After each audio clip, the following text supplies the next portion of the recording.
Hola compañeros, ¿qué tal? El día de hoy les traigo alguna resolución de algunos ejercicios de la guía. Creo que todos estos son de la PPT 1.4, así que pueden que les sirva.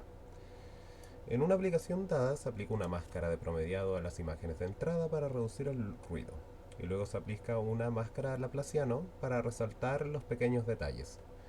El resultado sería el mismo. El resultado sería el mismo si se invirtiera el orden de estas operaciones.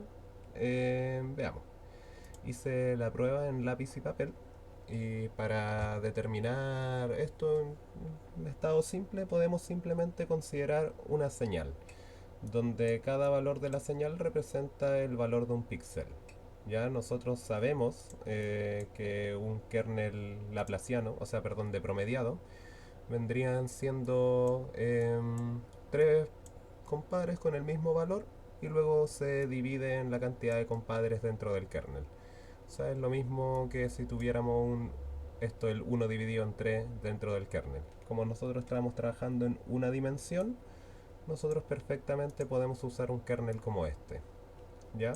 En el caso de que queramos usar un kernel de promediado tipo box. Ya sabemos que para dos dimensiones se hace exactamente lo mismo, solamente con unos en su interior, claro, y bueno, después cada uno de estos unos es dividido en la cantidad de unos que hay, o sea, en 9. Ya sabemos que es un kernel tipo box. ¿Ya? Y sabemos que un kernel laplaciano, que vendría siendo la segunda derivada, tiene en dos dimensiones una... Tiene varias aproximaciones, pero creo que la más conocida es la 1, 1, 1, 1 menos 4. ¿Ya? Esta vendría siendo, creo que la aproximación más conocida del laplaciano, la que uno más va a utilizar, pero si nosotros reducimos esto a una dimensión, ya hemos visto que esto es lo mismo que decir 1 menos 2 1 para obtener la segunda derivada, que vendría siendo el laplaciano. Bueno, pero nosotros vamos a trabajar en una dimensión para simplificar los cálculos y probar. ¿Ya? Algo importante, cada vez que uno hace convolución, uno debería poner un periodo de padding, así, o sea, un padding antes y al final de cada procedimiento, ¿cierto? En este caso yo no lo voy a hacer, voy a considerar simplemente la señal sin el padding y voy a empezar a considerar desde el punto central. Es decir, me voy a quedar con incógnitas para los valores extremos porque no voy a utilizar padding. Porque cuando uno utiliza padding, el valor puede cambiar, pero intrínsecamente el valor puro de esto no cambia en el orden. Y vamos a ver por qué. Ya, entonces nosotros primero vamos a aplicar, nosotros tenemos nuestra señal entera y aplicamos el kernel de tipo box. Vamos a aplicar ese primero y vamos a ver los cambios. O sea, nosotros estamos evaluando este 2 de aquí del principio. Básicamente queremos encontrar el píxel en esa posición. Entonces nosotros multiplicamos cada uno de los valores por un tercio, lo cual es lo mismo que sumar cada uno de los valores y después dividirlos por un tercio, que es esencialmente la convolución. ¿Ya? Y nos da que en esta posición, en la segunda posición, nos da un valor de 2. Nosotros dijimos que íbamos a tener incógnita porque no íbamos a utilizar padding y nuestro segundo valor vendría siendo un valor de 2. Vamos a ver ahora nuestro tercer valor de esta convolución, que vendría siendo tomando estos tres valores de acá y evaluando la posición central. Ok, ese lo hice en la línea de abajo, aquí. Ok, entonces nosotros estamos tomando estos tres valores, los estamos sumando y después dividiendo en tres para encontrar la tercera posición de nuestra imagen filtrada. Ya, entonces 2 más 3 más 4, todo esto dividido en un tercio, o sea, todo esto sumado nos da 9, dividido en un tercio nos da 3, encontramos el siguiente valor. Y ahora nos enfocamos en estos tres números de aquí, que vendrían siendo los tres números del final. También hacemos lo mismo y nos da un valor de 4.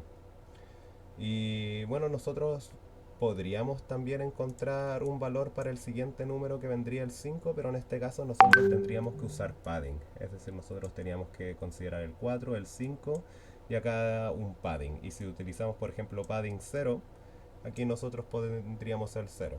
O si ocupamos padding tipo mirror, pondríamos acá al lado un 5 o un 4 y después esto se repite. Eh, pero si uno no ocupa padding, las operaciones van a quedar siempre iguales. ¿Ya? Y bueno, ya, después de hacer todo este proceso, de aplicar el filtrado de tipo box, nosotros terminamos con una señal de x234x. Esta va a ser nuestra señal final. Y si ahora a nosotros a esta señal le aplicamos el laplaciano, que se aplica de la misma manera, simplemente se multiplica el valor de arriba con el de abajo, 2 por 1, 2. El kernel tiene un menos 2 en el centro, por lo que 2, o sea 3 por menos 2 nos da menos 6. Menos 6 pasa al siguiente y 1 por 4, 4. Todo esto se suma y nos da un valor de 0. O sea, nuestra señal final va a ser x porque no ocupamos padding, 0, xx. Ok, esa es nuestra señal final. Y, ok, digamos que ahora partimos con el laplaciano. Ya, nosotros consideramos nuestra señal original 1, 2, 3, 4, 5 y le aplicamos el kernel laplaciano en la posición 1 para determinar este valor de aquí. Ya, entonces nosotros tomamos el 1 por 1, da 1. 1 por menos 2 nos da menos 4. Y 1 por 3 nos da 3. Sumamos todo y nos da 0 para este valor. Pasamos al siguiente. Ahora consideramos estos tres números de acá y estamos intentando encontrar el laplaciano en este de aquí. 2 por 1, 2. 3 por menos 2, menos 6. 1 nos da 0 para la segunda posición. Y sorpresa, para la tercera posición también nos da 0. ¡Wow! Y ahora, en este momento, si nosotros de estos tres puntos solamente podemos tomar el kernel aquí, tomamos el promedio de estos tres ceros, también nos va a dar la misma señal. O sea, es decir, que ambos procedimientos, mientras uno no ocupe padding, van a ser iguales. ¿Ya? Es posible que el procedimiento cambie cuando uno usa padding porque eh, uno está como esencialmente eligiendo qué viene antes y después de la señal.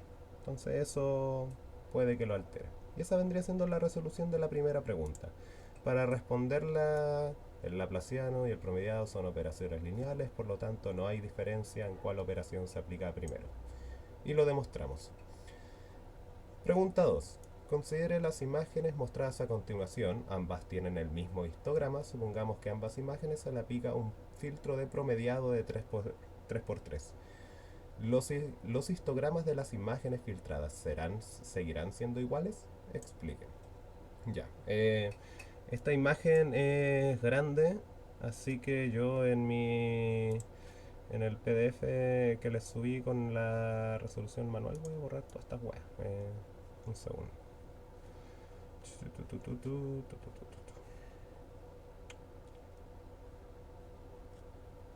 Ya.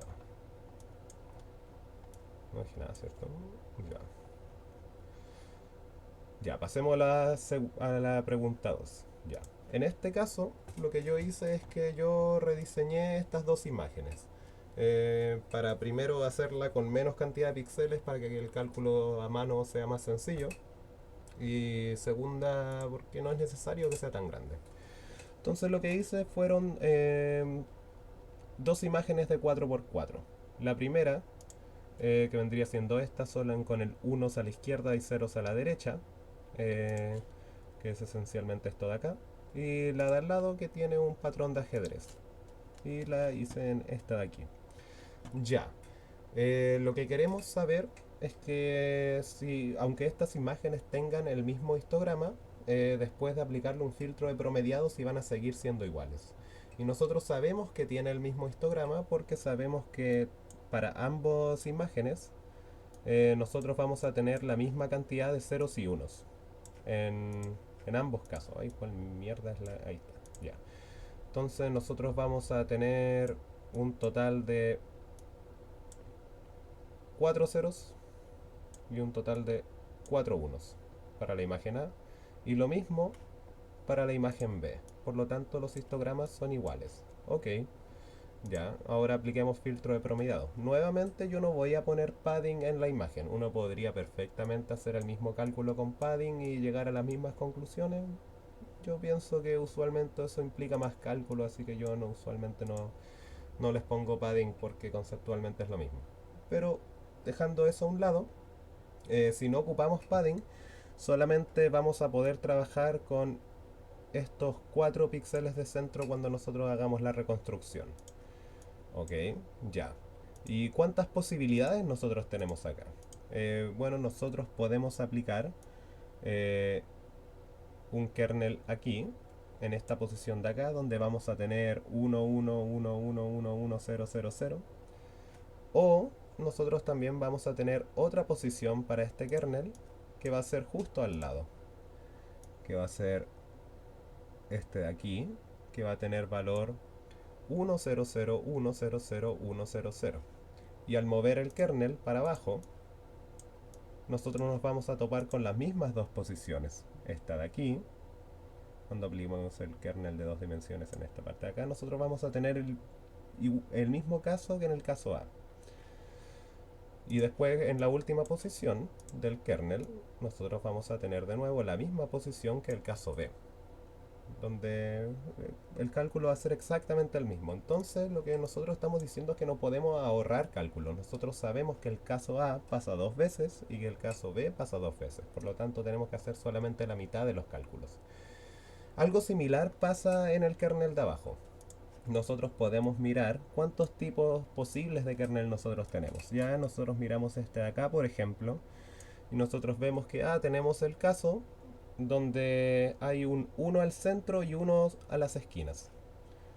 O nosotros también tenemos el otro caso en la posición de al lado, donde tenemos un 0 al centro y ceros a las esquinas. Pero estas posiciones nuevamente se repiten. Ya, por ejemplo, esta posición de con un 1 al medio también se repite aquí,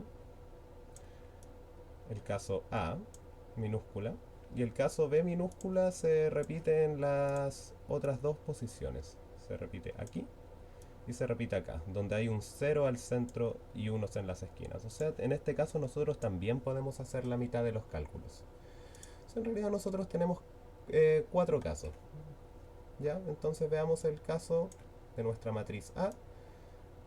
En este caso A, nosotros tenemos esta porción de la imagen y estamos haciendo la convolución con el filtrado tipo box.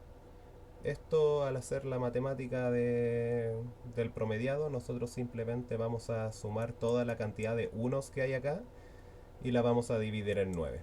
Y eso es básicamente el promediado en este caso. Vamos a tener 6 unos dividido en 9, esto va a ser igual a 2 tercios. En el caso B, nosotros tenemos el recordatorio, este caso de aquí, que también ocurre dos veces en la imagen, ¿cierto? Donde tenemos unos a la izquierda y ceros a la derecha. Y al hacer la convolución nos damos cuenta que eso es igual a 3 dividido en 9, lo cual es un tercio. Entonces cuando hacemos la reconstrucción, nuestra imagen nos queda así. ¿Y cómo se vendría viendo ese histograma? Nosotros tendríamos 2 un tercios y tendríamos 2 tercios. Y ese sería el histograma de nuestra imagen. ¿Ya? Y eso es puramente sin aplicar padding ni nada. ¿Ya? Y en este otro caso vamos a ver el caso de la imagen 2. En este caso, en el caso A, donde nosotros tenemos un 1 en el medio, ¿cierto? Ya, aquí nosotros tenemos 5 y tenemos 9 posiciones, lo cual es lo mismo que 5 dividido en 9 en el caso 1. Y aquí tenemos 4 solamente, así que es lo mismo que 4 dividido en 9 en el caso 2. O sea que la reconstrucción en este caso se va a ver así. Acuérdense que estos son los casos donde nosotros teníamos un 0 al medio y en estos otros casos nosotros teníamos un 1 al medio. En, en ese caso se repiten.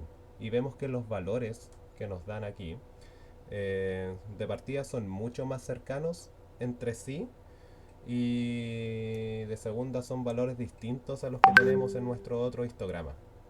Entonces los histogramas se van a ver distintos.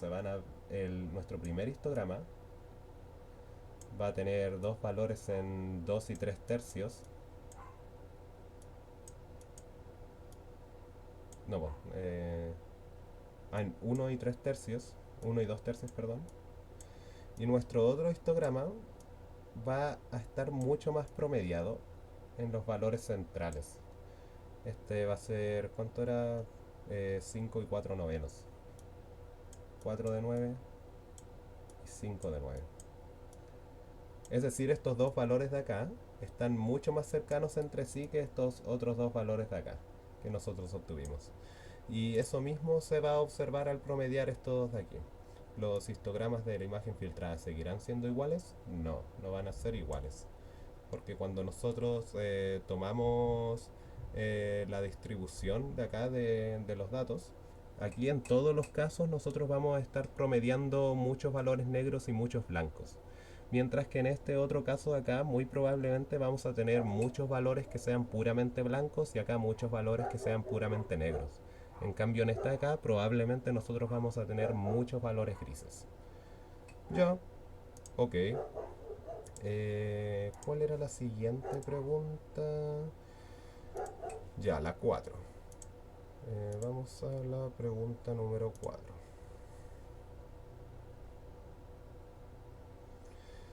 Un filtro de moda se define como aquel cuya intensidad del píxel de la imagen resultante toma el valor más probable en la distribución local e intensidad de la ventana ubicada alrededor del píxel de tamaño original, bla bla bla. Muestre para una imagen en escala de grises un filtrado de moda. En todo caso, hará más abrupto los bordes de la imagen, mientras que un filtro de media tenderá a disminuirla. Ya. Demostremos esto. Que en los bordes de una imagen, un filtro de moda va a hacer que los bordes sean más abruptos y que en un filtro de promediado van a ser más suaves. Un segundo, por favor. Medio sed. Ya. Entonces probemos con un filtro de promediado. Tenemos el mismo caso que nosotros teníamos en nuestro caso anterior, donde nosotros tenemos 0, 0, 0, 1, 1, 1, 1. En este caso el borde ya está muy abrupto, ¿ya? Y si aplicáramos un filtro de promediado, ya asumiendo que no le vamos a poner padding, así que empezamos desde la segunda posición para calcular este de acá. Bueno, partamos desde ahí. Tenemos nuestra señal, sabemos que este promediado acá va a tener un valor de 0, ¿cierto? Porque estamos tomando el promedio de 3 ceros. Luego, si consideramos esta región de acá, nosotros vamos a tener el promedio de 0, 0 y 1, lo cual nos da un valor de un tercio. Posteriormente vamos a tomar el promedio de la siguiente sección, que va a ser 0, 1, 1. En este caso el promedio nos va a dar 2 tercios y para el siguiente valor nosotros podemos intuir que el promedio de 1, 1 y 1 va a ser 3 dividido en 3, o sea 1. Entonces en este caso los bordes se suavizan. Nosotros podemos ver una transición básicamente lineal en la intensidad, en la cual nosotros partimos de 0 y de a poquito la intensidad va subiendo hasta llegar a 1. Es decir, esta es una transición suave.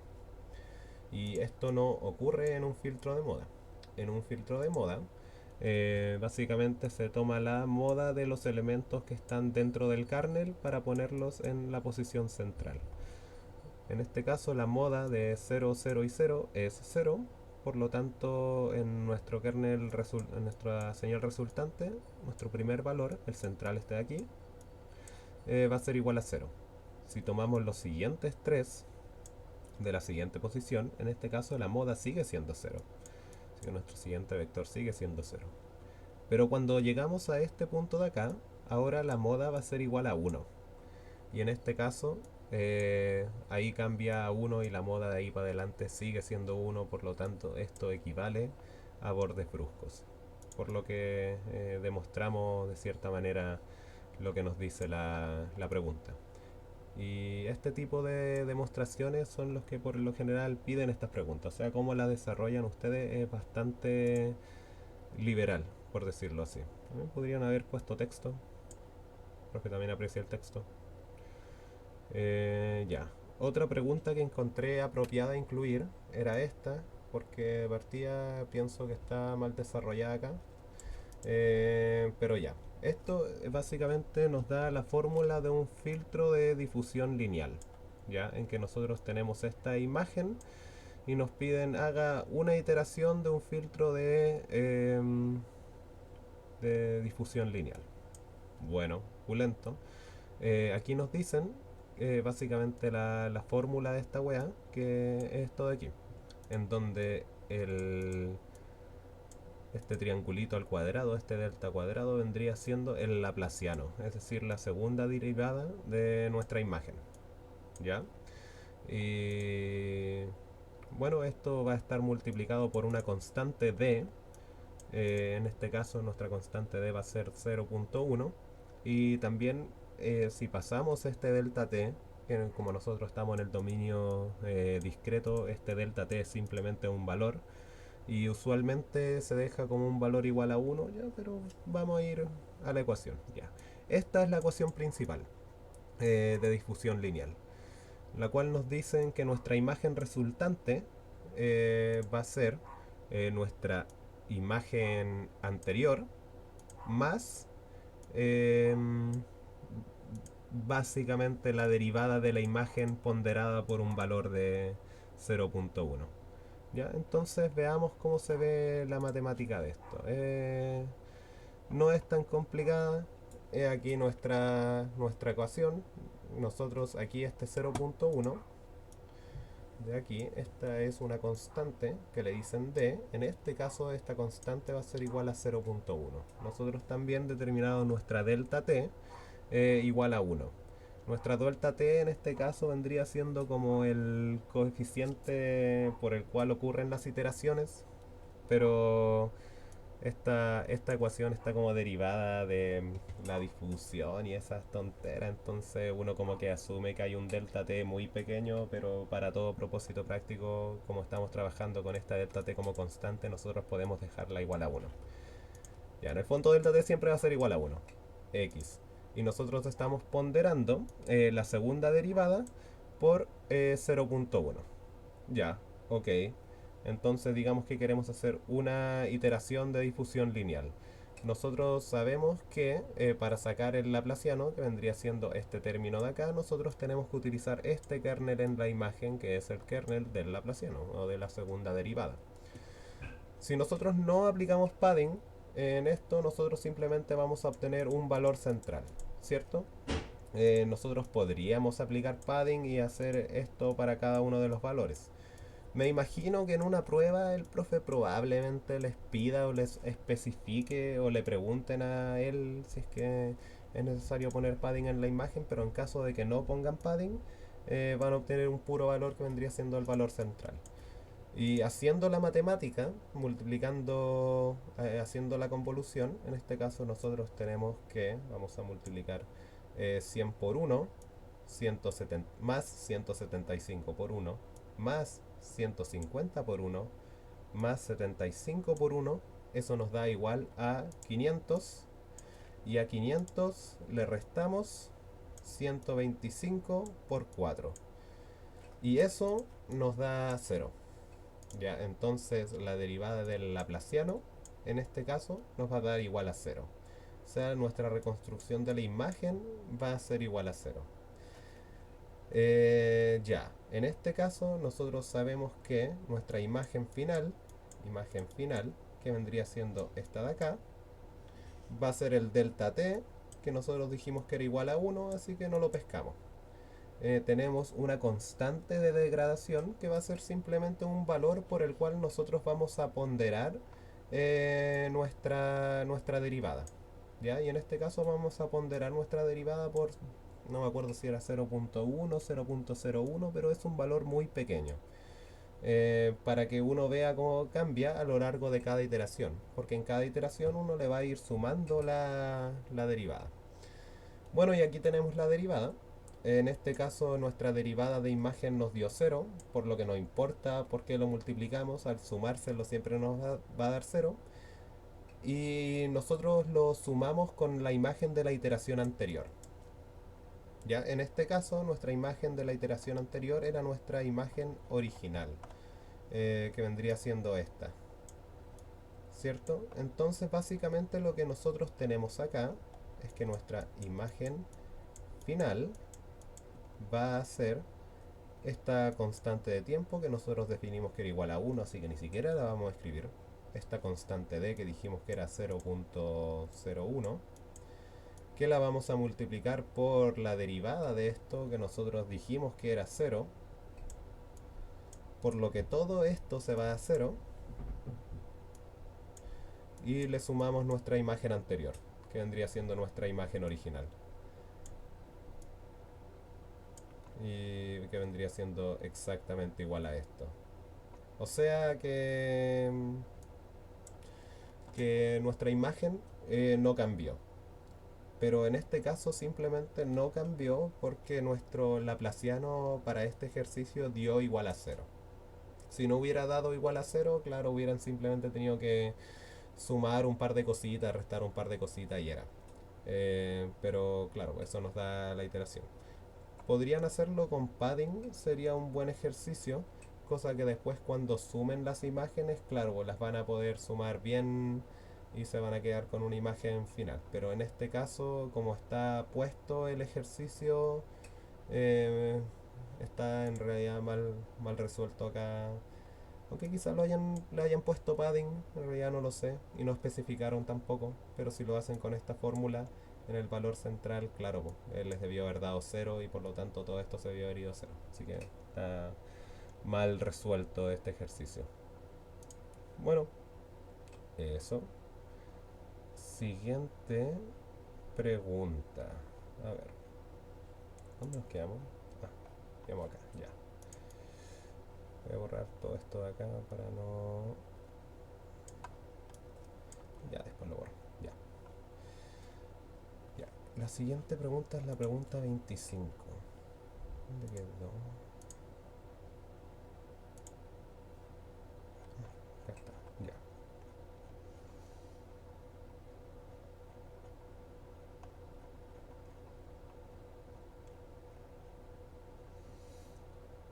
Ya, la pregunta 25 dice: diseñe transformaciones puntuales que permitan resaltar la materia blanca por el resto de las intensidades de la imagen. Explique por qué sus transformaciones deberían mejorar la imagen, bla bla, y cómo resulta el histograma. Ok, aquí se muestran los valores de gris.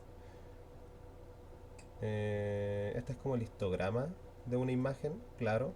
Y aquí nosotros podemos ver diferentes tipos de tejidos. Claro, nosotros tenemos el tejido, bueno, todo el tejido de fondo, que creo que vendría siendo este negrito de acá.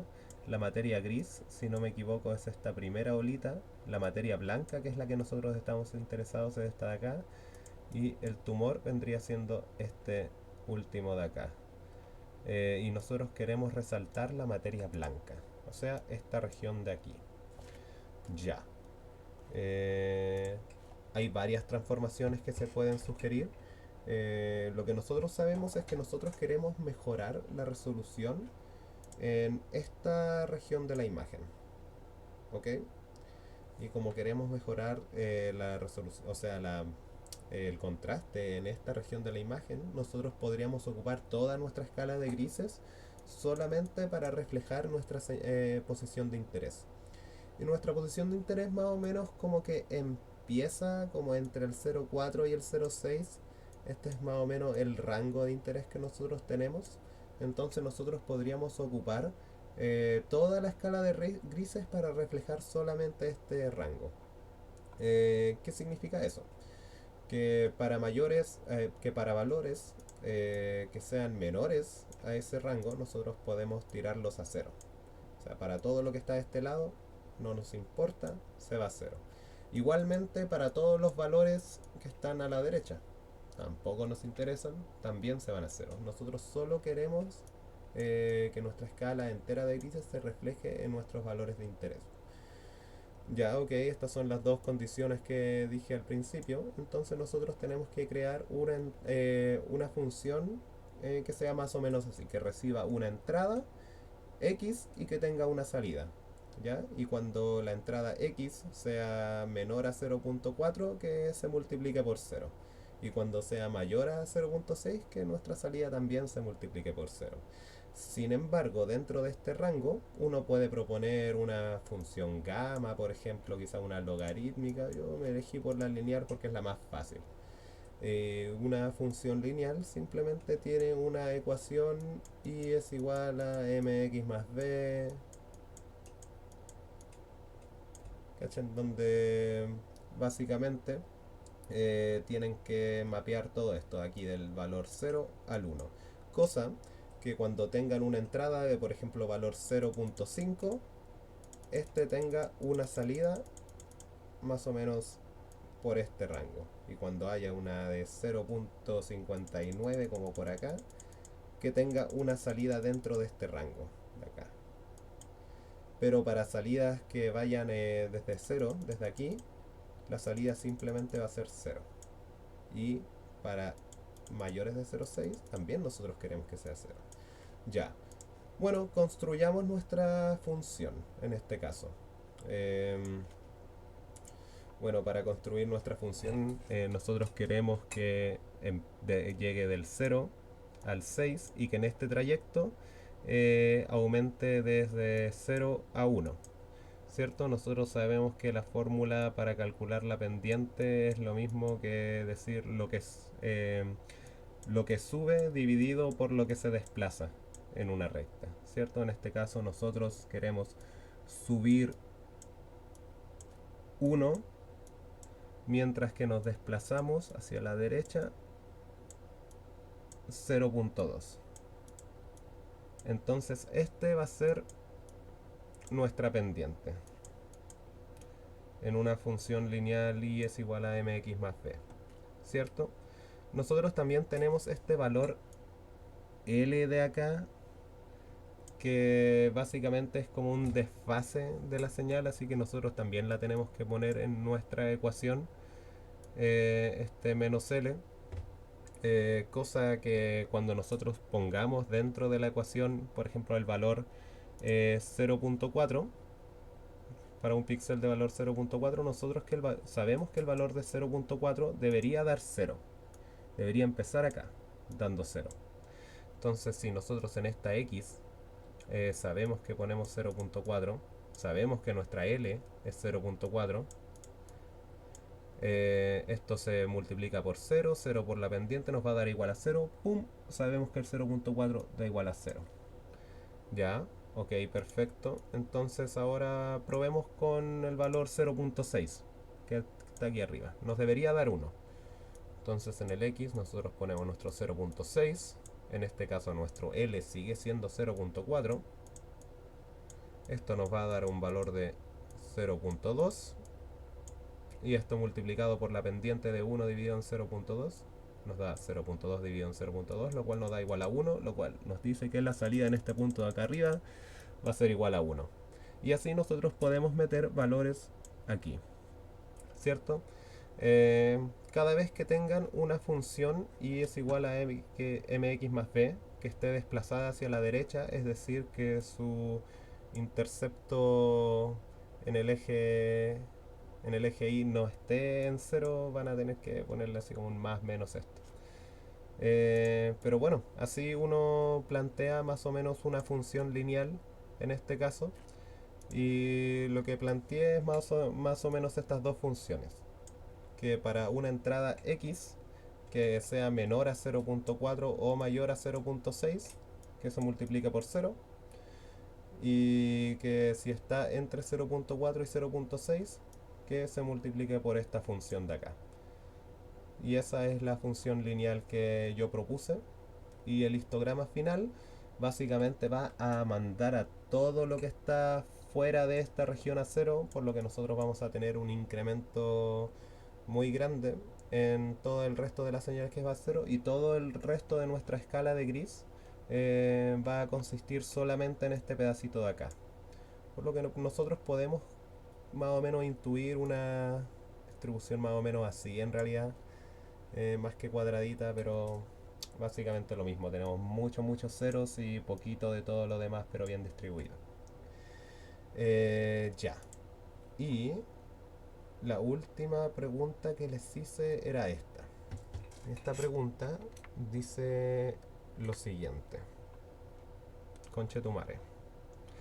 La siguiente gráfica muestra el recorrido en dirección X de una segunda derivada de la imagen. Dibujen la imagen considerando que este patrón de intensidad se repite para todo y bla bla bla. Ya. En el fondo, acá nos dan nuestra segunda derivada solamente. Y nosotros tenemos que ser capaces de encontrar nuestra derivada original en primera instancia. Ya, ok, perfecto. Vamos a ver nuestro grafiquito de acá. Bueno, aquí como que grafiqué más o menos cómo se veía la señal. Em, Básicamente nosotros sabemos que esta es nuestra segunda derivada, ¿cierto?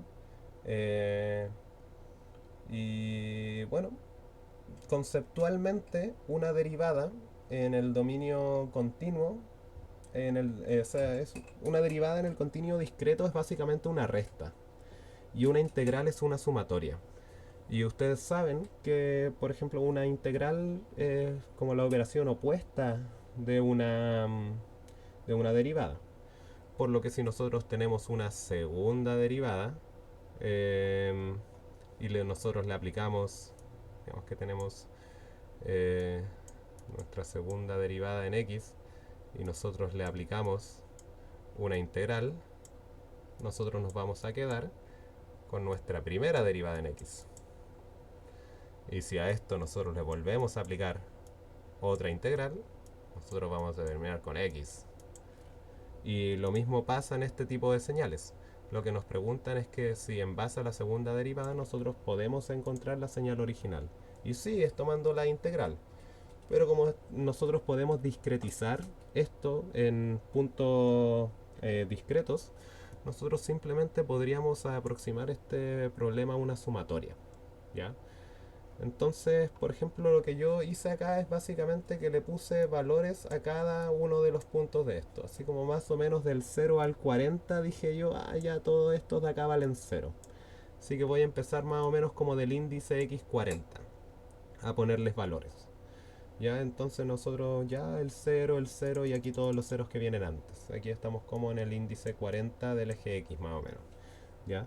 Y nosotros vemos que sube como a 25, después baja a 0, después a menos 25, después sube a 0, ¿cierto? Y eso es exactamente lo que nosotros estamos haciendo. 0, 0, sube a 0,25, después baja a 0, después llega a menos 0,25, muy al ojo lo hice.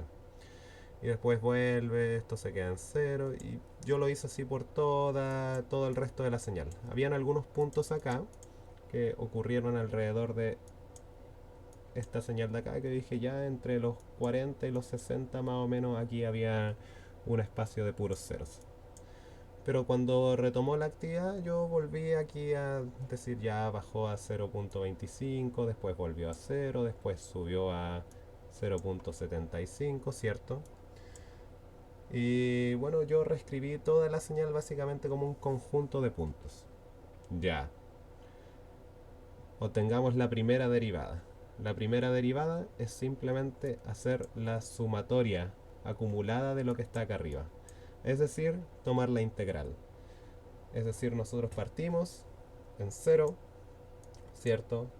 Más 0 es igual a 0, más 0,25 es igual a 0,25, más 0 nos sigue dando igual a 0,25 que le sumamos anteriormente, pero ahora le sumamos 0, menos 0,25, ahora nos da igual a 0, porque le restamos los 0,25 de la iteración anterior, menos 0, o sea, más 0, es igual a 0, más 0 es igual a 0, menos 0,25 nos da menos 0,25, más 0, seguimos en menos 0,25,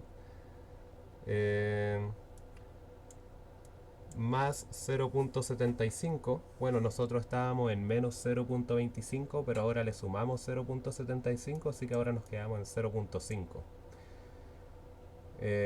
Más 0, seguimos en 0.5. Y así lo hice durante todo esto y esto nos dio lo que vendría siendo la primera derivada de la imagen. Ya, bueno, nosotros pudimos sacar la primera derivada, genial, pero nosotros queremos saber si nosotros podemos obtener nuestra imagen. Y sí, nosotros podemos obtener nuestra imagen aplicándole otra integral o en este caso otra sumatoria. Y lo que nos da es que vamos a tener 0 más 0 igual 0 más 0 igual 0. Ah, perdón, más 0.25 igual a 0.25, más 0.25 igual a 0.5, más 0, 0.5, más 0, 0.5. Y así se mantuvo constante hasta esta parte de aquí. Y aquí empezó la actividad de nuevo y determinamos que nuestra imagen se debe ver algo así. Solamente basado en la segunda derivada, nosotros podemos tener una aproximación de lo que vendría siendo nuestra imagen original. Y este es como un procedimiento bastante válido. De hecho, ustedes lo podrían hipotéticamente haber sacado al ojo, pero así lo hice yo en una prueba y me lo marcó bueno, así que supongo que está bien. Y bueno, esas son las preguntas que les dejé. Si tienen alguna duda me escriben y les voy a mandar los documentos y el video por chat. Eso, saludos.